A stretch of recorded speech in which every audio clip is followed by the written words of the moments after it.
ये है cellular jail की कोठरी नंबर 52, जहां भारत के महान स्वातंत्र सेनानी वीर सावरकर को 10 सालों तक रखा गया था और उन्होंने जीते जी नर्क का अनुभव किया था। 50 साल के कारावास की सजा सुनाकर अंग्रेजी हुकूमत ने जब वीर सावरकर को सेलुलर जेल में भेजा, तब उन्हें देखकर वहां का जेलर डेविड बैरी बोला, इस कायनात में एक ईश्वर है जो स्वर्ग में रहता है, लेकिन पोर्ट ब्लेयर में 2 ईश्वर हैं, एक स्वर्ग वाला ईश्वर और दूसरा मैं। यहाँ बैरी जिस पोर्ट ब्लेयर की बात कर रहा था वो थी अंडमान की राजधानी, जहां मौजूद थी काला पानी जेल, दूर सुदूर टापुओं पर बना एक ऐसा कारागार जिसे धरती पर मौजूद नर्क कहा जाता था। 20वीं सदी में जब देश में आजादी का आंदोलन अपने चरम पर था, तभी अंग्रेज क्रांतिकारियों को पकड़कर काला पानी यानी सेलुलर जेल में डाल देते थे। यहाँ उन्हें इतनी अमानवीय यातनाएं दी जाती थी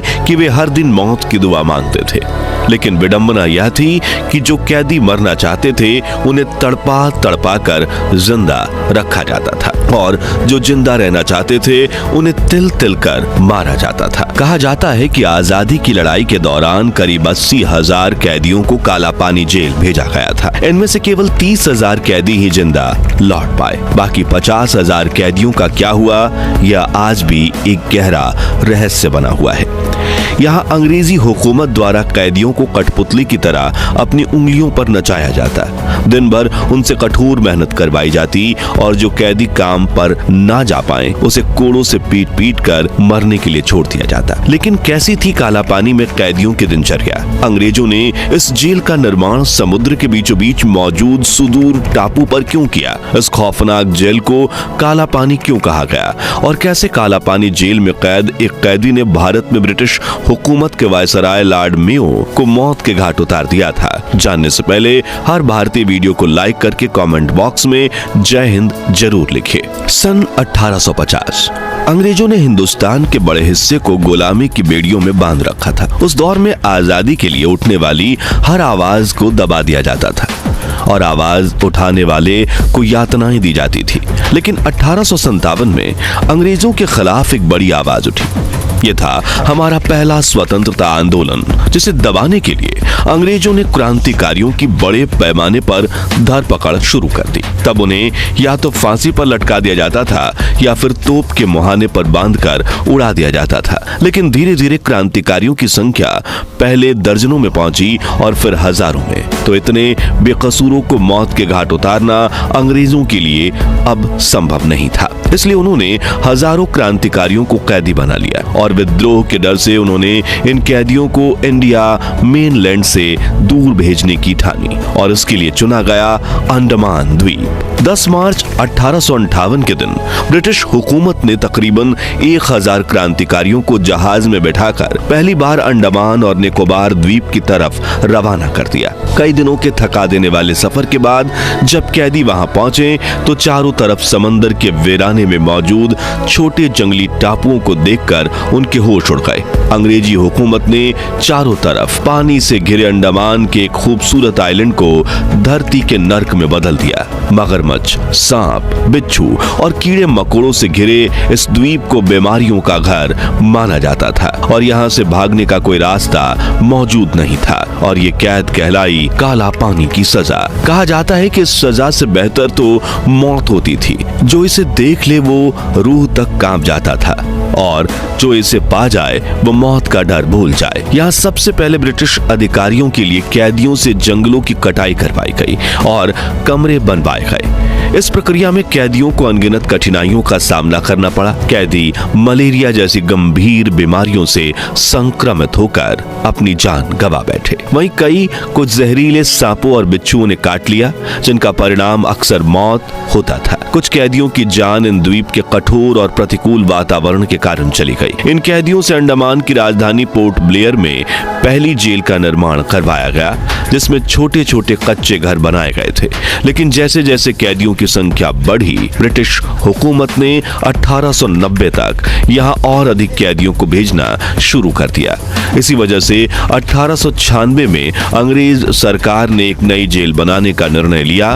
इस जेल को सेलुलर जेल का नाम दिया गया, जिसे बाद में काला पानी जेल के नाम से भी जाना गया। लेकिन इसका नाम काला पानी ही क्यों पड़ा, तो इसके पीछे भी एक दिलचस्प कहानी है। दरअसल उस समय हिंदू समाज में यह धारणा प्रचलित थी कि समुद्र यात्रा करने से व्यक्ति का धर्म भ्रष्ट हो जाता है। ऐसे लोगों को समाज से बाहर कर दिया जाता था। इस मान्यता के कारण समुद्र के पानी को काला पानी कहा जाता था और इसी वजह से अंडमान के इस कैद को काले पानी की सजा का नाम दिया गया। अब सवाल उठता है, काला पानी जेल का निर्माण कैसे हुआ? तो शुरुआत में अंग्रेज अधिकारियों के लिए आवास, कमिश्नर हाउस, चर्च और कॉन्फ्रेंस रूम जैसी सुविधाओं का निर्माण करवाया गया। इसके बाद मुख्य सेलुलर जेल कॉम्प्लेक्स बनाने का काम शुरू हुआ। जेल के बीचों बीच एक बड़ा टावर बनाया गया, जहां गार्ड के लिए खड़े होने की जगह और एक घंटा लगा हुआ था। यह घंटा किसी भी गड़बड़ी की स्थिति में बाकी अधिकारियों को सतर्क करने के लिए इस्तेमाल किया जाता था। इसके बाद टावर के बाहर की ओर 7 इमारतों का निर्माण हुआ, जिन्हें विंग्स कहा गया। हर विंग 3 मंजिल की थी, जिसमें कुल 696 सेल बनाए गए। इन्हीं सेल्स की वजह से इसे सेल्युलर जेल का नाम दिया गया। ये सेल खास तौर पर इस तरह डिजाइन किए गए थे कि कोई कैदी दूसरे से संपर्क न कर सके और किसी स्वतंत्रता आंदोलन की योजना न बना पाए। हर विंग का मुख दूसरी विंग की दीवार की तरफ था। करीब 15 गुना 9 फीट के इन सेल्स में 9 फीट की ऊंचाई पर खिड़कियां लगाई गई थी, ताकि हवा और रोशनी अंदर आ सके। अब आप सोचेंगे कितनी ऊंचाई तो कैदी जेल से भाग सकते थे ना? तो इसका जवाब है नहीं, बल्कि मगरमच्छों से भरे समुद्र के बीच इस जेल की दीवार छोटी रखी जाती थी, ताकि लोग बाहर निकलने की कोशिश करें और दूर दूर तक पानी देखकर वापस आ जाएं और गुलामी की बेबसी को जीते रहें। यहाँ से भाग पाना मुश्किल ही नहीं, नामुमकिन था। मगर फिर भी अगर कोई कैदी भागने की कोशिश करता तो उसे पकड़कर बाकी कैदियों के सामने इतनी सजा दी जाती कि वह मौत की भीख मांगने लगता। लेकिन अंग्रेज जेलर उसे इस तरह तड़पाते हुए जिंदा रखते थे ताकि बाकी कैदियों के जहन में डर घर कर जाए। 10 मार्च 1906 के दिन सेलुलर जेल का निर्माण पूरा हुआ और अंग्रेजों ने यहाँ दर्जनों क्रांतिकारियों को भेजना शुरू किया, जिन पर ऐसे जुल्म ढाए गए जिनके बारे में सुनकर ही आपकी रूह कांप उठेगी। इन कैदियों को जो प्लेट खाने को दी जाती थी, सुबह टॉयलेट के वक्त भी वही इस्तेमाल होती थी, क्योंकि जेल में कोई टॉयलेट नहीं था। यहाँ कैदी महीने तक नहीं नहाते थे, क्योंकि नहाने के लिए पानी की कोई व्यवस्था नहीं थी और पीने का पानी इतना गंदा होता था कि वो पानी पीकर ही हजारों कैदी बीमारियों का शिकार हो गए और मारे गए। और बात करें खाने की, तो इस जेल में कैदियों को खाना सिर्फ जिंदा रहने के लिए ही दिया जाता।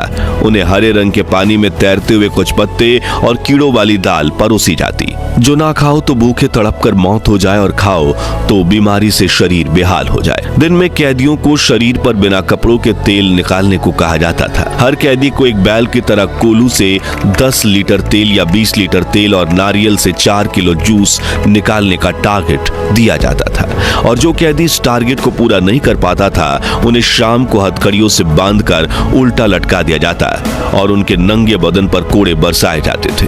अंग्रेज सिपाहियों के द्वारा उनके साथ भेड़ बकरियों से भी बदतर व्यवहार किया जाता और कैदी मुंह पर ताला लगाकर चुपचाप जुर्म सहते रहते। काला पानी जेल के एक सेल में सिर्फ एक कैदी रहता था, जिसे गले पर पट्टे में उसकी सजा लिखी होती थी। यहाँ मिलने वाली मौत भी बिना किसी इंतजार के होती थी। कभी भी किसी को फांसी दे दी जाती थी तो कभी किसी को तोप के सामने रखकर उड़ा दिया जाता था। वहीं अगर कोई कैदी बीमारी का शिकार हो जाए तो उसका इलाज करवाने के बजाय उसे समंदर में तड़प कर मरने के लिए फेंक दिया जाता था। रात में सोने की बात करें तो इन छोटे छोटे कमरों में कैदियों के पास न पलंग था न रजाई। उन्हें कड़ाके की ठंड में सीधे जमीन पर सोने के लिए मजबूर किया जाता था। रात में अगर उन्हें टॉयलेट लगे तो उसी खाने वाले बर्तन में उन्हें अपना मलमूत्र त्यागना पड़ता था, और ये बर्तन इतना छोटा था कि टॉयलेट बाहर फर्श पर बिखर जाता था और कैदियों को अपने मलमूत्र में सोना पड़ता था। फिर सोने में मुश्किल से 3 से 4 घंटे भी बीतते कि मुख्य टावर की घंटी गूंजने लगती। कैदियों को चाहकर भी अपनी नींद तोड़नी पड़ती और पिछले दिन से भी ज्यादा कठिन जिंदगी जीने के लिए तैयार होना पड़ता। इसी वजह से काला पानी की सजा को धरती पर मौजूद नर्क कहा जाता था, मगर जो अंग्रेज चाहते थे वह इस नर्क में भी नहीं कर पाए। काला पानी जेल में आजादी की मांग उठती रही और ऐसी जगह में भी क्रांतिकारियों का जोश और बढ़ता रहा। चलिए अब आपको वो कहानी सुनाते हैं जब काला पानी की सजा काट रहे कैदी ने ब्रिटिश हुकूमत के वायसराय को ही मौत के घाट उतार दिया था। भारत के चौथे वायसराय लॉर्ड मेयो, जिन्होंने भारत में अपना 3 वर्ष के कार्यकाल के दौरान करीब 20,000 मील का सफर तय किया था, उन्होंने वर्ष 1872 में तय किया वो बर्मा और अंडमान द्वीपों की यात्रा पर जाएंगे। अंडमान में उस समय खतरनाक कैदियों को रखा जाता था। उस वक्त वहां की कुल जनसंख्या 8,000 थी, जिसमें 7,000 कैदी, 900 महिलाएं और 200 पुलिसकर्मी थे। और इससे पहले किसी वायसराय या गवर्नर जनरल ने अंडमान का दौरा नहीं किया था। 8 फरवरी 1872 के दिन लॉर्ड मेयो अंडमान पहुंचे। जहाज से उतरते उन्हें 21 तोपों की सलामी दी गई। उसी दिन उन्होंने रॉस आइलैंड पर यूरोपीय बैरकों और कैदियों के कैंप का मुआयना किया। उन्होंने अपने दल के साथ चाथम द्वीप का भी दौरा किया। जब चाथम द्वीप पर उनके सभी कार्यक्रम समय से पहले समाप्त हो गए तो उन्होंने कहा कि अभी सूरज डूबने में 1 घंटा बाकी है, क्यों ना समय का सदुपयोग करते हुए माउंट हैरियट का नजारा लिया जाए, जहां करीब 1100 फीट की चढ़ाई करके लॉर्ड मेयो ने सूर्यास्त का नजारा देखा। और जब वो नीचे उतरे, उनके दाहिने तरफ उनके निजी सचिव मेजर ओवेन बर्न और बाएं तरफ अंडमान के चीफ कमिश्नर डोनाल्ड स्टीवर्ट थे। मेयो नौका पर चढ़ने ही वाले थे कि स्टीवर्ट गार्ड्स को निर्देश देने आगे बढ़ गए। चीफ कमिश्नर डोनाल्ड स्टीवर्ट थे।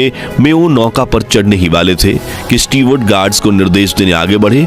तभी झाड़ियों में छिपे एक लंबे पठान ने मेयो के पीठ पे छुरी से वार कर दिया। उस शख्स ने मेयो के दोनों कंधों के बीच 2 बार छुरे का वार किया। मेयो के सचिव मेजर बर्न ने देखा कि एक शख्स चीते की तरह मेयो की पीठ पर सवार हो गया था। 2 सेकंड के अंदर ही हत्यारे को पकड़ लिया गया।